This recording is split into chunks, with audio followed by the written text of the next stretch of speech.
Levan has now been on top of the arm wrestling world for 7 years. Ever since he defeated Vitaly Lalatin at the Top 8 tournament in 2019, nobody has come close to defeating him.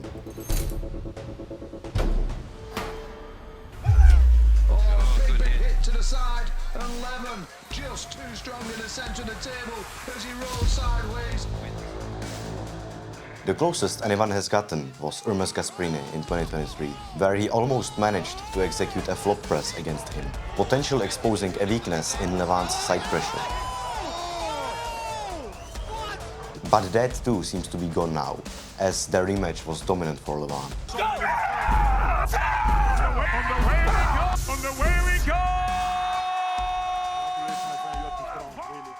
Levan at this point seems invincible, with literally no weakness to be found. But there are challengers rising constantly.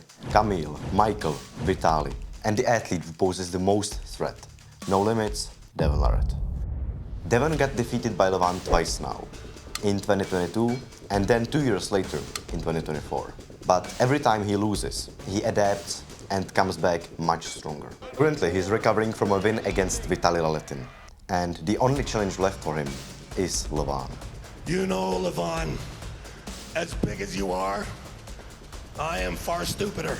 And you know I will try again. And Kamil, but more on that later.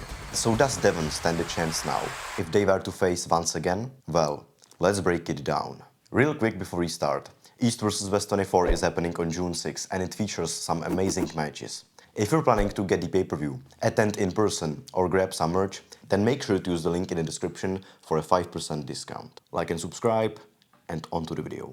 To predict this accurately, we first need to go back in history. June 2022, King of the Table 4. In 2022, Devon was coming off from a win against Michael Todd. Michael was initially the one who was supposed to face Levan, but due to Levan not being able to participate, the match fell through. And the one who would come in as a replacement for Levan would be Devon Larratt. He would subsequently dominantly beat Michael and start preparing for Levan. Devon at that point was already likely in the best shape of his life. He bulked up to over 280 pounds, which was unprecedented for him. He had 6 months of intense preparation, putting everything into cracking Levan's wrist and also building up incredible endurance. He believed that Levan wouldn't have the gas tank to continue round after round with the same force. And when the match went underway, it seemed like a viable strategy. Although Levan first obtained the center easily, along with hand control, when he started driving to the side and Devon stretched into that King's move, there was a slight stop. And that was everything Devon needed to have that confidence that it is actually possible. Because that's what he did for a long time. He first defended, tired everyone out, and after took control. But in round number 2, catastrophe struck.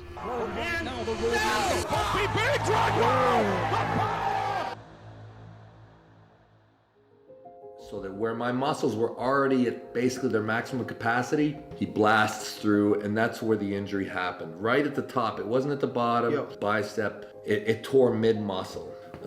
There wasn't much strength there after that. I was still able to fight inside a little bit, but that's just not the right choice. And so basically it was over at the beginning of round 2. Technically speaking, there wasn't exactly a way to find out what Devon was missing, because the later rounds didn't show the full story. But simply from the first round, it was pretty much everything. The back pressure, the rise, the wrist. Even the pronator got dumped quite a bit. Levan was dominant both in the arm and in the hand. But as I already said, Devon always comes back stronger. Because following this loss, Devon would regain and surpass his previous form by an unprecedented margin, defeating pretty much everyone in his path until there was once again no one left except for Levan. And on April 20th, 2024, they would face off again. And a lot would be different from their first match.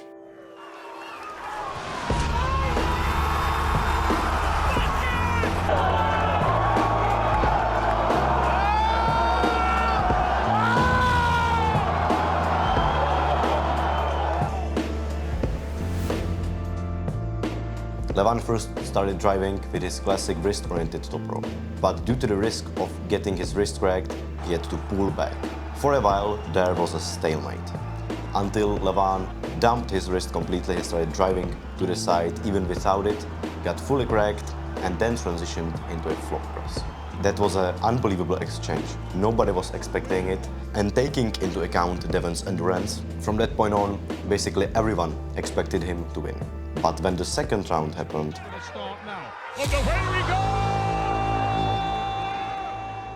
Devon got run over once again, like in their first match. But why? How was that even possible? Well, here is my reasoning. When the first ready go happened, Devon's riser and back pressure, the pronator as well, held absolutely amazing. And Devon was outputting near 100% effort to stay in that position. Keep that angle same. But even with that effort, with every second, his arm got more and more opened up. Devon was defending with everything he could. But when Levan started driving to the side and later transitioned into that flop press, Devon got stretched out completely. And that's when I think he broke through his elastic limit.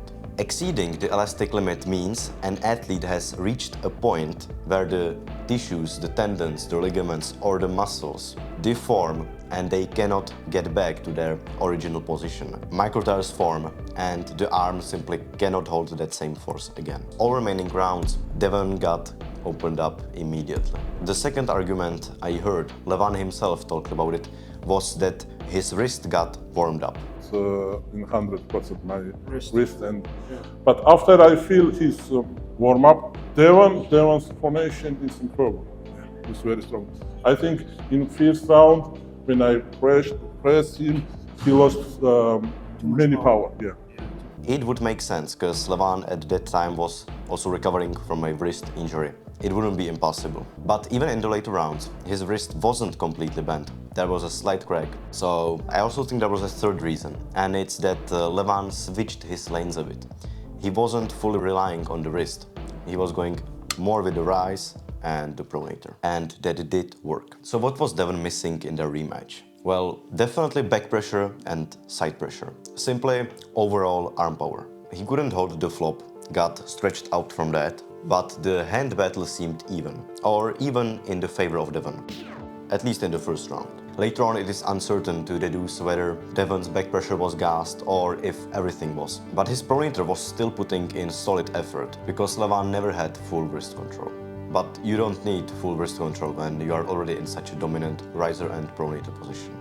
So these were two of their official matches, but they are definitely not the only instances where they have faced against each other. Because moving on, we've also got the Devon versus Levan practice pool, which took place in November 2025. In that period, both of them were kind of off-season, not in their peak forms, but it still gives us interesting information. From the practice pool, it showed that Levan was still center table dominant, especially when it comes to his rising.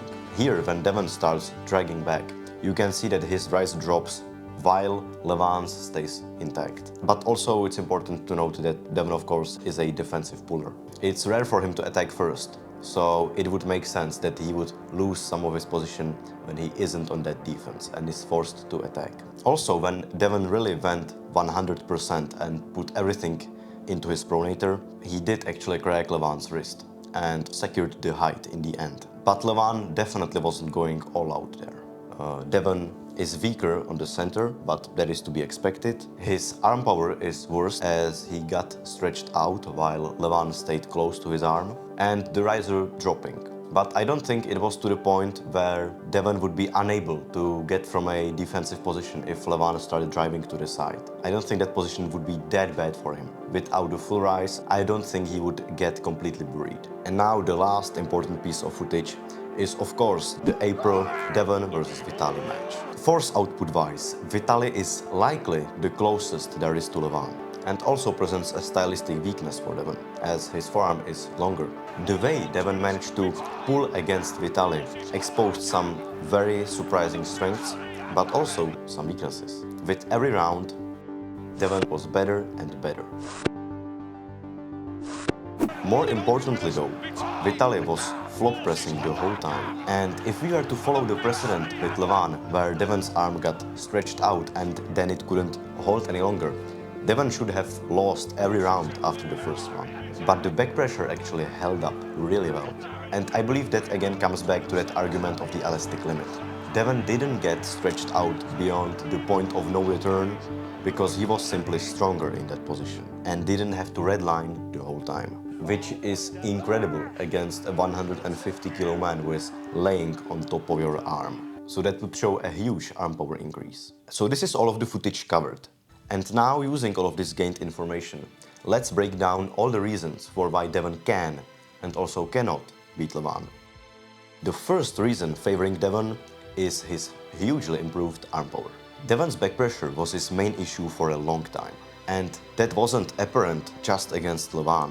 He could almost always gain hand control, but once his bicep got exposed, he struggled. But in his latest match, as I've already talked about before against Vitali, his arm got the biggest test ever, and he was able to prove many wrong. Holding that position against a flop on the defensive on his incredible back pressure, and improving as the rounds went on with super good endurance. So I'm thinking that if Levan doesn't break through Devon's elastic limit again and actually manages to get the wrist cracked, I could imagine him sitting in that position once again and tiring out Levan in that defensive sticky point. Secondly, there is more technical diversity to Devon's game. Devon can now go pretty much everywhere. His main move is still of course the open top / king's move, but if it somehow fails, he can hook, press, flop press, go pretty much everywhere. To be honest, your main move not working against Levan seems to be an absolute nightmare. If he cannot open top roll him, I wouldn't see much of a way out for him with any of the other techniques. But still, it is one of the moves he could utilize once he puts some wear and tear into Levan. Thirdly, it's the weight. When Devon faced Levan at East vs West 12, he weighed only 260 pounds. He had a lot of trouble putting on weight, likely due to pushing his body the whole year. Having a match almost every month, his body could only handle so much.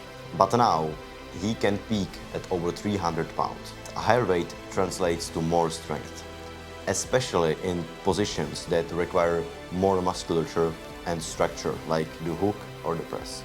And also, a fact I haven't mentioned yet is that Levan has suffered a small bicep tear in December of 2025. And now he's off season, and that is very visible.